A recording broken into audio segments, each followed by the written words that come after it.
Merry Yule Eve. I'm here to drop in with you and share in another Norse tradition at this time of year. Although back in the days of old, it was probably practiced around a fire with community, sharing oral tradition, which was actually wild wisdom that could be passed down from generation to generation. But to bring in the spirit of the fire, I'm here in front of a firehouse. Well, it used to be a firehouse. It's no longer operating. And it is quite festive here. So I think it fits the bill. We got our portal booth back there to transport us to ancient times. We got the greenery represented, and I love this tree here, which reminds me of the legend of the white stag, bringing in a little bit of that quest for the stone of destiny. We'll touch base on that, but I'm not going to do that tonight. Tonight, I'm going to tell you a different kind of story, and it may seem a little fantastical to you. You might think I'm pulling your leg, but I assure you, every bit of this story is true. I want to preface this story by letting you know that I didn't have this experience alone. I actually had it with a close friend at the time. I haven't seen her in many years. She shall remain nameless to protect her identity. I don't want to put anybody on blast, but she was there with me, and it was on my 22nd birthday, I believe. I believe it was my 22nd birthday.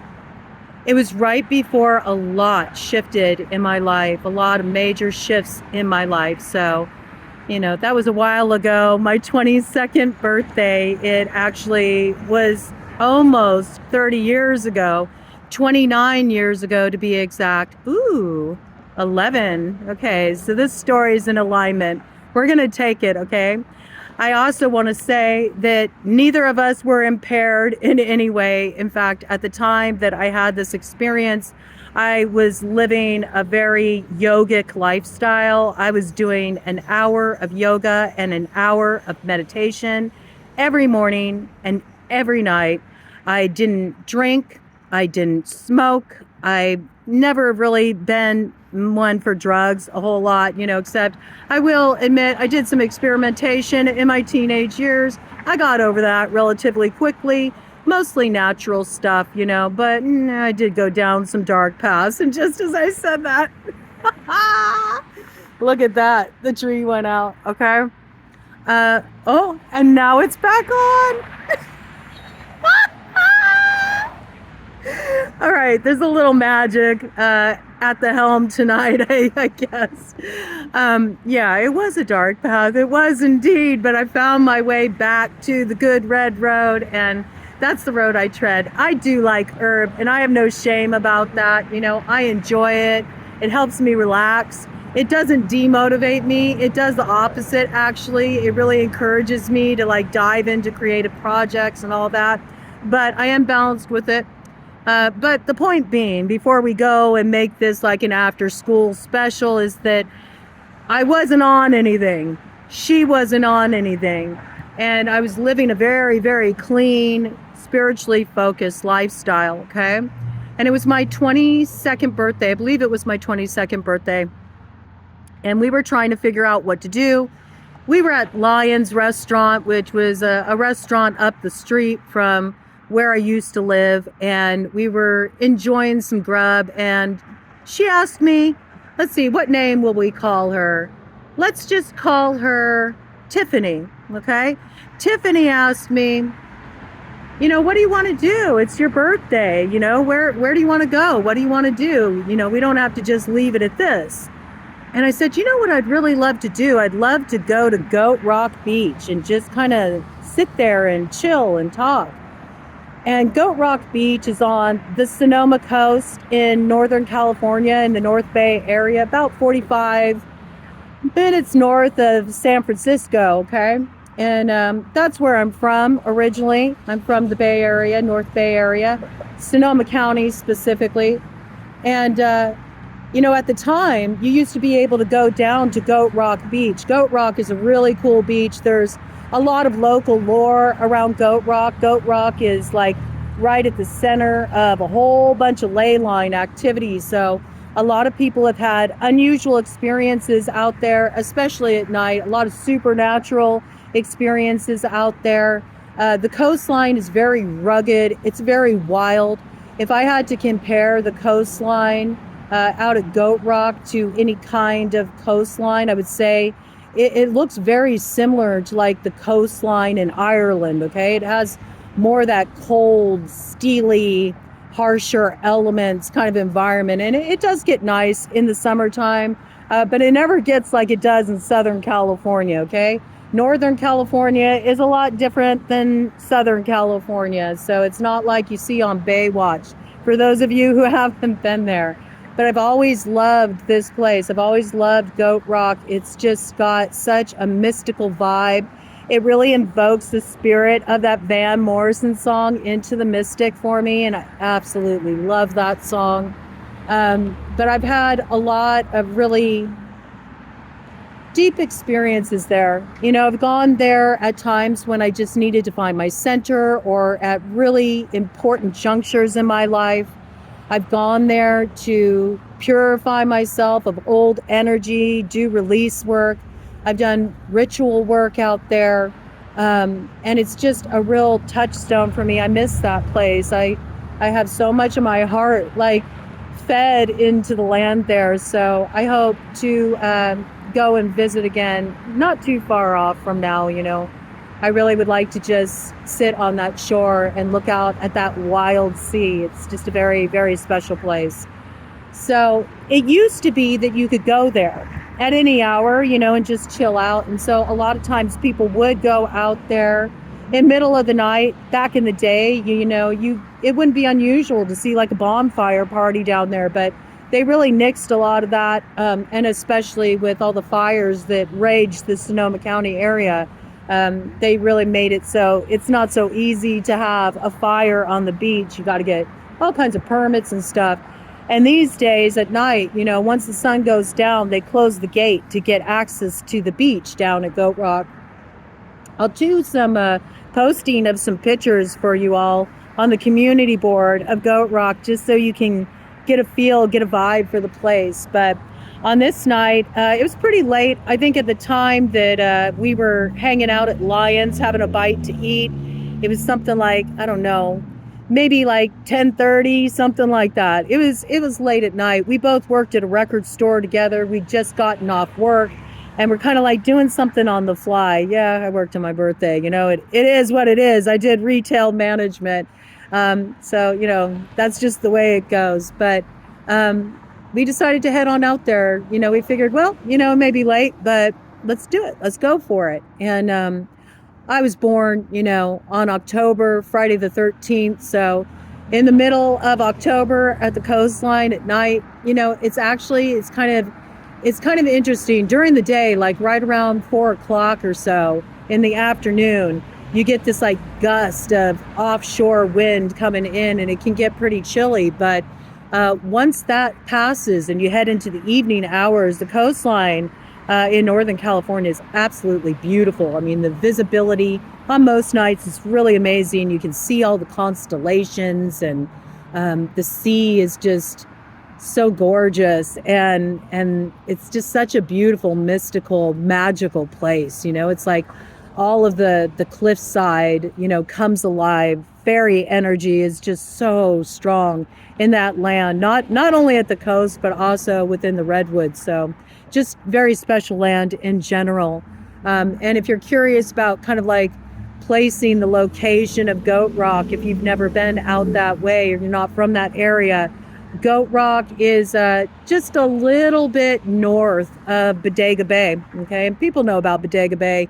They know about Alfred Hitchcock's The Birds. He did a lot of filming there for that movie. So it's also been a place in general where there's been a lot of the entertainment industry has breezed through. It's a scenic area. So anyway, I digress.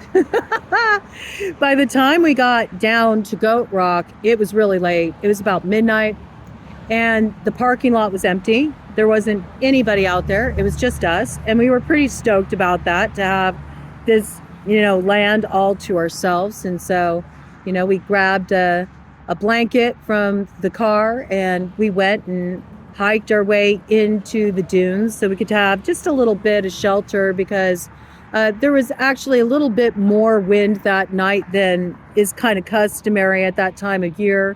We thought maybe we could buffer it a little bit.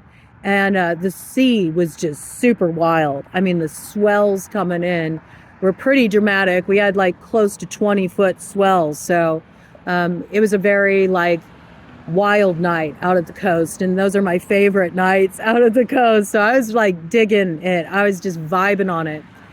And we were just sitting there chilling, and Tiffany decided that she wanted to just lay back and look up at the stars. And eventually she kind of just closed her eyes and was just in her own world. And I was in my own world, just sort of waxing poetic in my soul, musing over, the past year, what I wanted to see happen in the next year of my life, all that stuff you do when you're in your early 20s and, you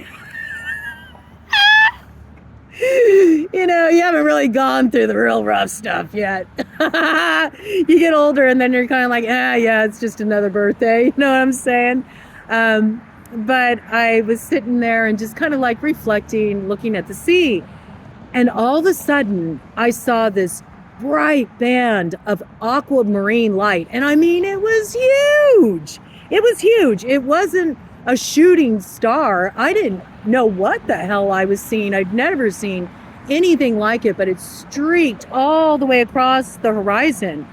And it seemed to almost land in the sea. And then it was this explosion of bright light just sort of expanded on the horizon of the sea. It was wild. And I was tripping out, man. So I I smacked Tiffany and I'm oh my God, did you see that? And Tiffany was not even cognizant of what was going on, because they'd been laying there with their eyes closed, kind of just listening to the sounds of the ocean.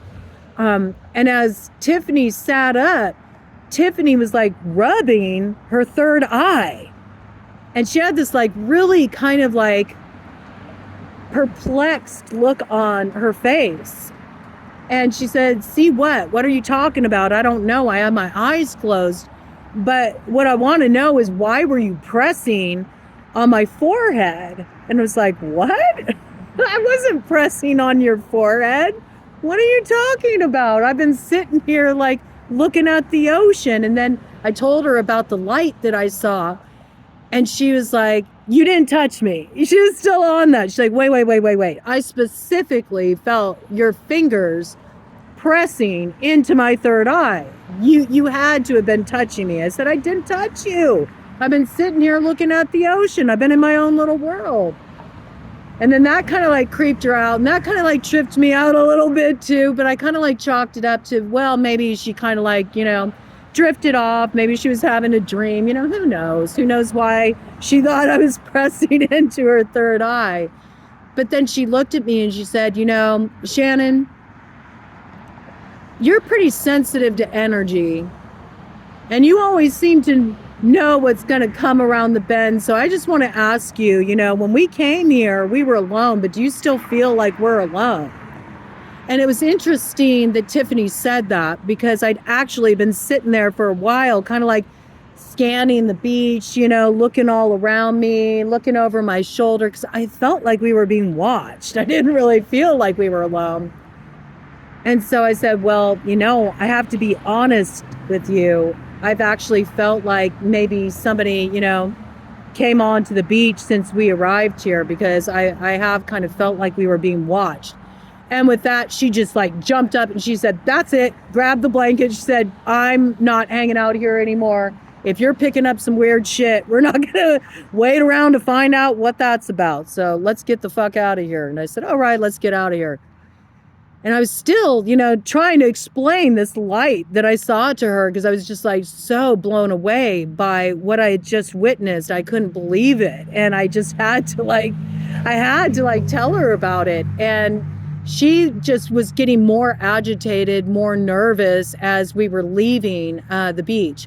And there was this section to get out, from the beach where you kind of have to go through. It's almost like it's like a tunnel effect in a way. It's not an actual tunnel. It's just that the dunes are built up really high on each side of the pathway. And we just started to enter into that pathway. And all of a sudden, that same color light that I had seen on the horizon flashed in front of us and just took up the whole field of vision. And suddenly I was freaking frozen. I couldn't move. I couldn't speak. I couldn't do anything. It was like I had no power over my own body.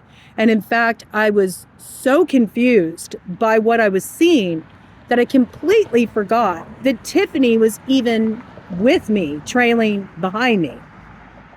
And I'm standing there and I'm like trying to figure out what exactly my mind is seeing, because what I'm seeing is two very short, they couldn't have been more than like 4 feet tall figures. They looked like they were wearing black cloaks with hoods and long draping sleeves, and all you saw were these black cloaks. The cloaks went all the way down to the sand, like you couldn't see their feet or anything like this. And they were facing each other. They weren't facing us, one on each side of the pathway, just in front of us, probably about 7 feet or so away from us. And it looked like there was something going on between them, but I don't know what. And my brain was still stumbling upon itself, trying to figure out what the hell I was seeing, because I had no point of reference for it. So these figures turned and faced us, and I couldn't even see a face. It just looked like this blackness there. And then they turned back to each other and came in close to each other, and it looked like they were having some kind of exchange, some kind of communication with each other. And then they turned to face us one last time, and they just stared there. And I'm like, what is that? My brain is like, what is that? What the hell is that? And I was like, is this kids doing ritual on the beach? Like, what? That doesn't even make sense. What would these kids be doing out here alone, Did we stumble on somebody's ritual? Are they little people? Did we stumble on a little people's ritual? What is that? My brain just kept saying, what is that? And what the heck does it want with us? Just as I said that, the light went out again. Oh, it's back. I might get beamed up on the way home. I really didn't know what I was seeing. I had no way to reference what I was seeing, and I couldn't move. My body was frozen. It was stuck. And I've heard about people having this kind of experience before when referring to aliens, but to be honest with you, I didn't really think of it as that. I didn't know what I was seeing. I thought, did we kind of like slip through a portal or something? Am I seeing into another realm? Is it an apparition? Am I hallucinating? What the hell is that? Is this like leftover from all those mushrooms I did back in the day? Like, what's going on? Am I having a flashback? I really didn't know what I was seeing. And what was so weird is it probably wasn't even that long. I don't know how long it was. I have no time point reference either. But suddenly, they just vanished. They were no longer there. And I kind of sat there for a minute going, okay. And I still was not cognizant and not even clear-headed enough to remember that Tiffany was with me until I felt her hand dig into my shoulder really hard. And she said, "What the fuck was that?" And then I knew it wasn't just me, which really relieved me, because I thought maybe I was going crazy for a minute there. And I was like, oh my God. And so I started telling Tiffany that it was the same light that I'd seen streak across the horizon that flashed in front of us. And I started recounting the details. Meanwhile, she's like, let's get the fuck out of here. You know, she's hightailing it out. She's practically running, you know, out of the tunnel there, the dune tunnel. And I'm like, why are you running? What are you running from? And she looks back at me. She's like, are you out of your mind? We just saw aliens. She immediately made that connection. But for me, I was like, I don't know if they were aliens. I don't know what the hell we saw. It definitely wasn't human, though. I know that. I said, but why are you running? Because, I mean, that just came in out of thin air. Like, you can't run from that. It could pop up in front of you anytime. Well, that really, like, freaked Tiffany out. And I didn't really realize the kind of trouble that we were in once we finally made it to the parking lot, because Tiffany was busy punching the hood of her car and just screaming, what was that? And demanding explanation from me. But I had no way of knowing. I had no idea what was going on. And it took probably, you know, I would say a good 45 minutes to calm Tiffany down enough where she could actually drive. And we headed home, and it was interesting because as we were, you know, heading back inland, we shared our experience, and we saw the exact same thing. We had the exact same experience, both of us totally sober. And, you know, for the longest time, I didn't know what I saw, but I'll tell you that I had more curiosity than anything else, because I'm just kind of like that. You know, they say curiosity killed the cat, but satisfaction brought it back. And I was just fascinated. So I had some night binoculars, and we got home pretty late. So I don't really know at the end of the day how long we were out there. We probably lost a little time, but by the time I finally got home, it was probably like, you know, 2, 3 in the morning. I went and grabbed my night binoculars. I was out there like looking up at the sky, you know, seeing if I could see anything else. I kind of wanted to see it again. I was like, what was that? And at the time, you know, I was doing some work with a teacher on my spiritual path, and I shared the experience with my teacher the next day, and my teacher was just kind of like matter of fact, like, oh, you had a Zeta encounter, you had an alien encounter, and seemed like, you know, it was no big deal to kind of like put that little bit of information in my consciousness. And I was like, really? I don't know what I saw, you know, it could have been anything. And she was pretty certain, no, it sounds like, you know, you definitely had, you know, a Zeta encounter. And she mentioned the book, The Communion, to me, and told me that I should probably check that out, that I might find resonance with it. And so I was like, okay, you know, I'll check out The Communion. The Communion is a true story of a man, you know, who had a very normal life, you know, led a very straight and narrow life. I believe he was a professor at a college, and he had an experience of alien encounter. He started having alien abduction experiences, and he went through all this like regressive therapy and hypnosis, and he uncovered, you know, the memories of what happened to him. But for a long time, he started having just these unusual experiences where there were time lapses, just missing time out of nowhere, and he had no explanation for it. And so it was interesting because by the time that I had read The Communion, and I didn't do it immediately because I wasn't really buying the alien thing. I was like, I don't know if it's aliens, you know? I really don't. I don't know what I saw. And I think I was in this place where I didn't have any BS around it. You know, I didn't have any belief system around it because I had no idea what the hell I was seeing. And since I had no point of reference, you know, it's all open for interpretation. And I was like, well, this is really interesting. I mean, did we have a shared vision, you know? I thought of so many different possibilities. And to this day, definitively, I still don't know. But what I will tell you is that I did start having some unusual experiences after that involved loss of time, that were completely unexplainable. And I'll share a couple unusual experiences that I had probably within a few months after I had this experience at Goat Rock, okay? So one experience I had was I woke up in the middle of the night one night and there was an owl that was staring into my window. It was a white owl and it just stared at me. And I was like, whoa, I've never seen an owl that close before. And why is it just staring in the window at me? And I lived on the second story in an apartment complex, okay?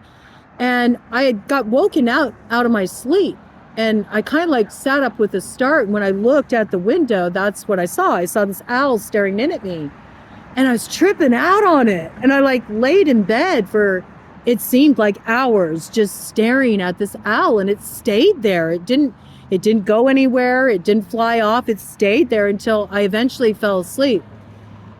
But what's interesting is when I woke up in the morning, I thought, well, maybe it was a dream, but I was like, no, I distinctly, remember waking up and having this experience. Although I do get a lot of stuff in my dreams. I always have since I was a really little girl. And so it's kind of like tripping out on this. And then I remembered, wait, I don't even have a ledge on my window. Like, what was the owl standing on? It wasn't flapping its wings. There's not a tree out there. Like, and then I went and I looked, like, just to make sure, is there anything this owl could have been like, kind of like holding on to be perched so still outside my window like that? And it's like, no, no. And so that was the first kind of weird experience. But again, I kind of just chalked it up to maybe I was kind of in like a clairvoyant state. I've had that happen before where I've had visions. I'll wake up in the middle of the night and I'll see something play out in front of me, like a movie. It's like I'm watching a movie screen. And they're usually predictive. So I wasn't quite sure at that time because I hadn't really, dove into my Comanche roots a lot. I hadn't really gone into studying the animal totems and learning about all of that. But I just know that it was a really unusual experience and it struck me in a certain way, and it's significant. I'm bringing it in for a reason, okay?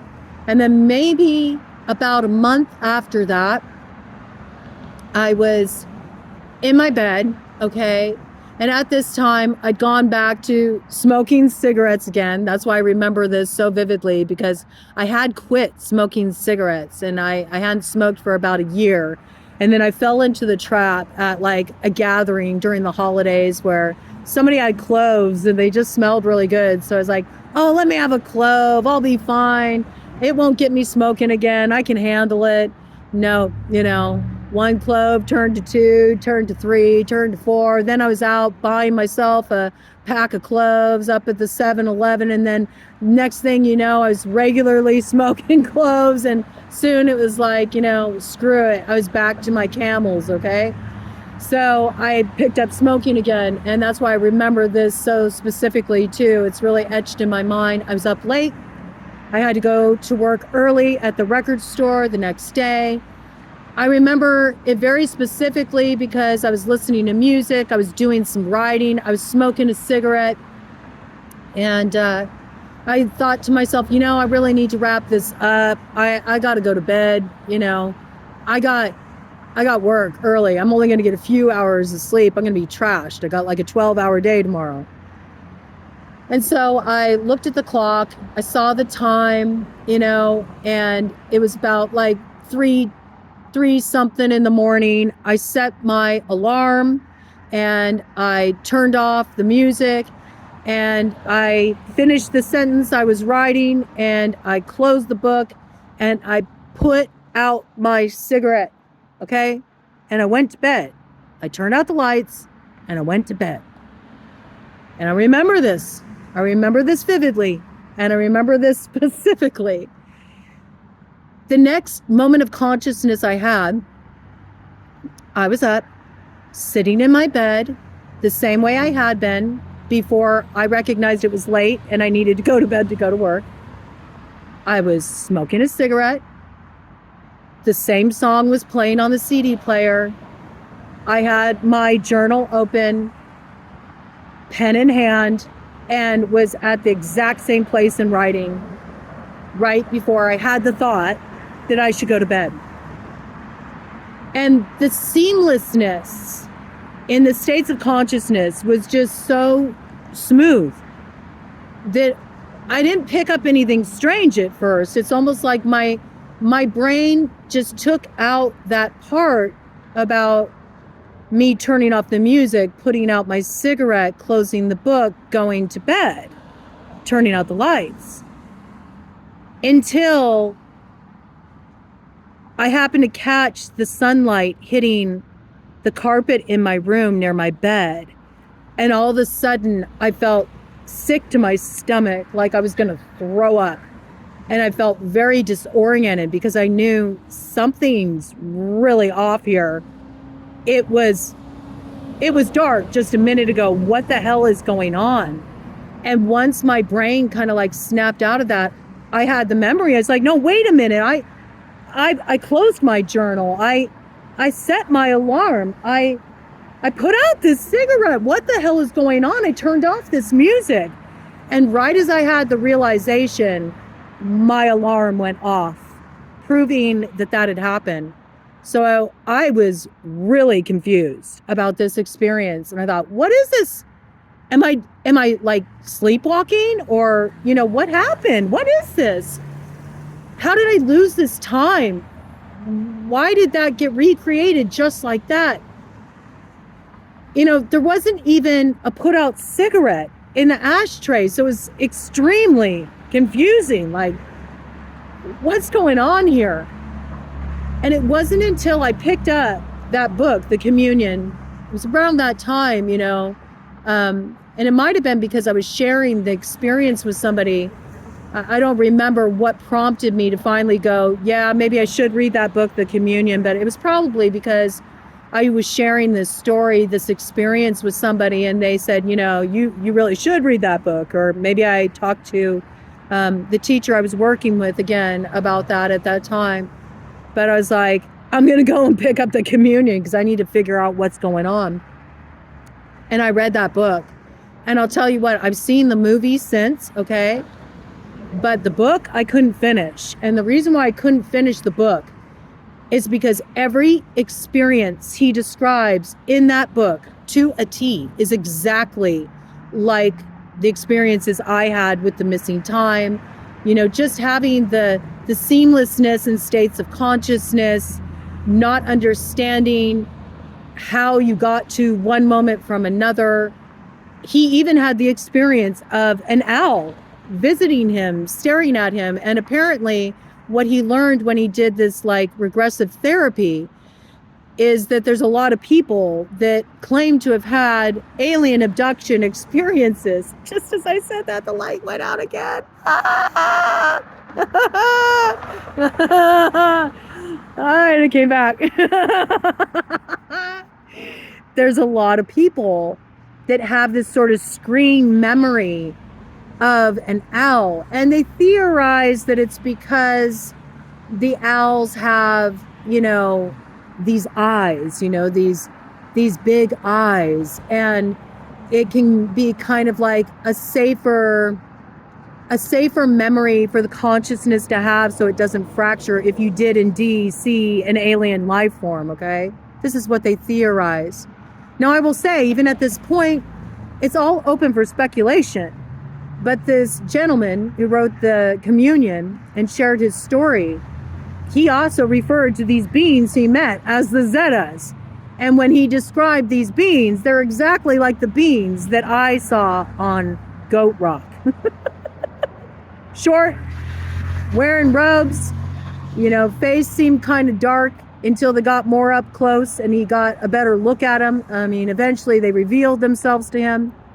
But yeah, pretty wild experience. And just having that acknowledgement and just hearing about his experience, how forever after that, he couldn't get away from it. No matter where he moved, they would come and find him, and they wanted to get to know him. I mean, eventually he kind of made a weird sort of like peace with it.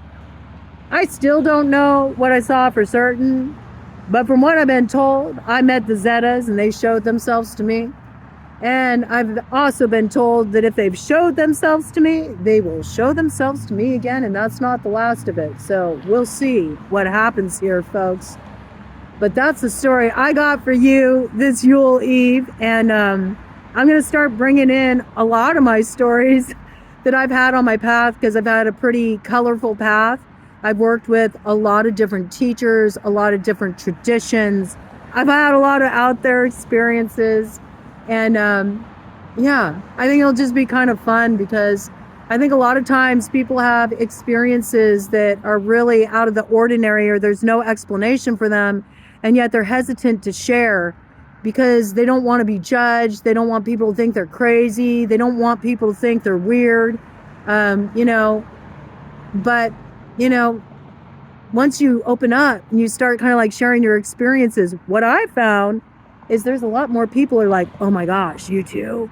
Let me tell you about what I experienced. So I'd love to hear your comments if you've had any unusual experiences, or if you've had any experiences similar to that, because it would be really interesting to just sort of like have a community exchange around this. It's very unusual, but I am a very open-minded person, and if I don't have some kind of real, reference point, to this day, I still can't say, did I have an alien encounter? Was it the Zedas? I don't know. I don't know what it was. But maybe tonight, while you're looking in the sky for that sleigh full of presents and jovial Saint Nick, you just might see a spaceship.